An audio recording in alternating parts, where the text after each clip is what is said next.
Good morning, gang. Joyce with Skipping Calves Farms here.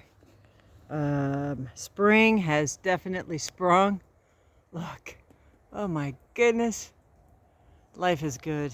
God is good all day, every day, all the time.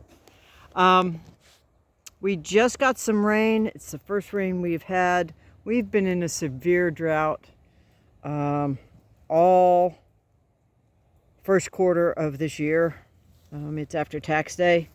And I just moved. I just set up the fence on my neighbor's property again for the beginning of the week, or today's Tuesday. And they came back here and they heard me and they followed me back here. This is their shady spot between grazing.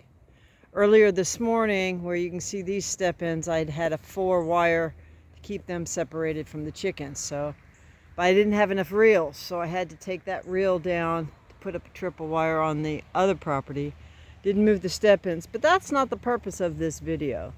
The purpose of this video is just to kind of give you an idea of what we're looking at in this little tiny corner of my property. Now this is the corner of the perimeter fence where you see that yellow is probably mustard. That is down into the creek. There is a little tiny bit of water flowing after a huge amount of rain last night. I don't know if you can see that right there. Yeah, you can see that right there. But we've basically been without water most of the winter, and we usually have water in that all winter long. When I first bought this property 12-15 years ago, as I look down where that water is, the flowing level of that water, I'm estimating to be about 10 feet below where I'm standing. I'm standing about 5 feet above where those trees are, and originally the flowing water was just a couple of feet below that. So we've lost close to 5 feet in the water table at this point. It is an intermittent creek. It is dammed up on the other side of the highway. Who knows why or where, but water table's lower. Now, this is an area I did a video not too long ago showing all the vines. Well, this area right here where we're looking, you see how it's green right here and it's brown all right here? Well, I came back here and spread scratch for the chickens one day. And you can see they tore it up. There is no goldenrod in the area where they were scratching. There's one sad looking one right there. And then as we go over here, you can see there's a bit more grass, there's goldenrod, there's not a lot of vines. But they got down to the dirt here looking for their scratch. Hark. Point. If you want to have a little light tilling done, throw some scratch out for your chickens. Like right here where I'm standing, I just basically did a 360. Right here's where they were scratching. Here they did not. That's right in the corner where the fence is. You can see all the vines. There's poison ivy. That green is 6 to 12 inches high. You can see where I just weeded under the fence. Now as I pan up, that undergrowth comes up above my knee right here, right in the middle of the screen there. That's between knee and thigh high. Now, we have this temporary fence right here, and it was set up in basically the same spot last year. 2-3 years ago, we had nothing but wall-to-wall goldenrod. And so I wanted to get rid of the goldenrod. So what I started doing was being my own vegetation predator. I started differentially coming in and weed eating the goldenrod. Then when the sheep came back on the property, they came back in here and they created a lot of disturbance. Now, you can still see, and I apologize, it's kind of hard for me to see on the screen, but you can still see some goldenrod. You see a lot of the viney stuff right here, but there's goldenrod around. And it's maybe 20-30%, 30% max. It was virtually 100%, and had gotten out competed everything else.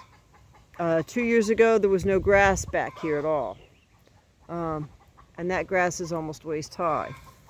So what's my point? My point is, nature will respond to natural stimuli. I didn't have the animals at that time. I wasn't using this space. So I came in and I used the weed eater. And I used it in such a way that, like, for this goldenrod here, you can cut it horizontally like you normally would, and then you can just turn it like this and do that, and it cuts it to the ground. Because they propagate by rhizomes through the root system as well as seeds. So what I ended up doing was I was weed eating back here and weed eating these to the ground as best I could, about 3 or 4 times a year. Why? I was starving them out. How can you starve out a plant? It's in the ground. If it takes more energy out of the roots to regrow what you just cut off over a period of time, instead of having a plant that's this tall, you have a plant that's that tall. Does that make sense, gang? So those are my 2 big takeaways. If you don't like what you have, it will take a few years to transition, and eventually you will get to what you want. Am I aware to what I want? Oh no! Look at all these vines in here. That's not what I want. I want grass. But there's also grass coming. There's also grass back here. There's also grass back there on the outside of this fence. On the outside of this fence, further back, it was almost 100%. It was virtually 100% goldenrod. And it's probably 10% right now. 10% or less goldenrod. Now, the viney stuff has come up. Do I want the viney stuff? No, not really, but the viney stuff is indicative of not being totally bacterially dominated. There is some fungi, maybe close to a 1-to-1 ratio, which is not bad. So I went from goldenrod, which the chickens and the sheep would not touch, to this viney stuff that they're eating the dickens out of it. So guess what happens? The next progression with their poop and their pee and their eating on these viney stuff, we're going to get an increase of the grass. So we're slowly moving from the bottom of the plant succession up into the plant succession. Could take 2 years or 3 years, I don't know. I just know that what I'm seeing is moving in the right direction. I don't have a lot of time. I don't have equipment. I don't have monetary resources to buy seed and do things like that. I'm going to use the tools that nature understands that I have. And basically every dollar I don't spend is like $2 being earned, because it's stuff I don't have to do, I don't have to go get, I don't have to add that to my workload, and I don't have to pay for. So that's kind of where we're at, gang. They came back here, said hi, Mom, and now they're out grazing that alleyway a ways. But I mean, it's pretty stark.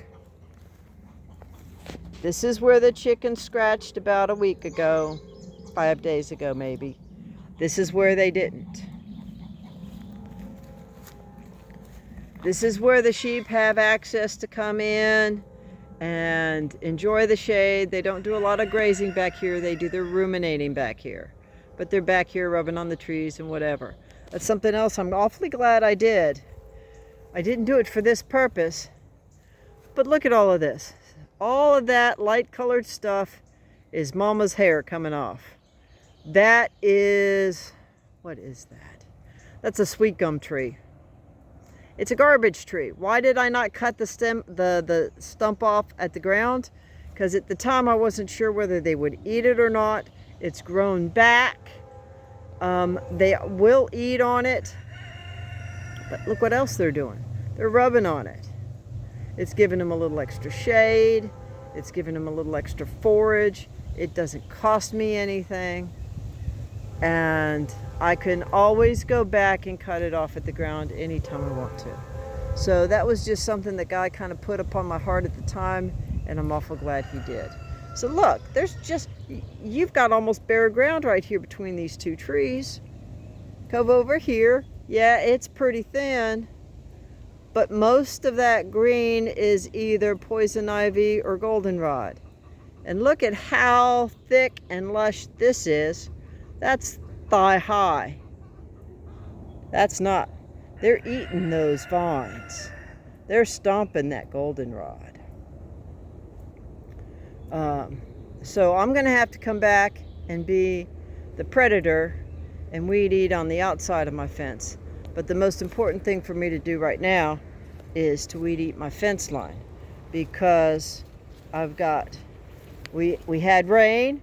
We've got a decent vegetative load, and my power has dropped from 9.9 plus to about 7.8 this morning with damp vegetation on it. So don't want it to drop anymore. It needs to be done. So this is what I'm doing. But that's just what's going on here.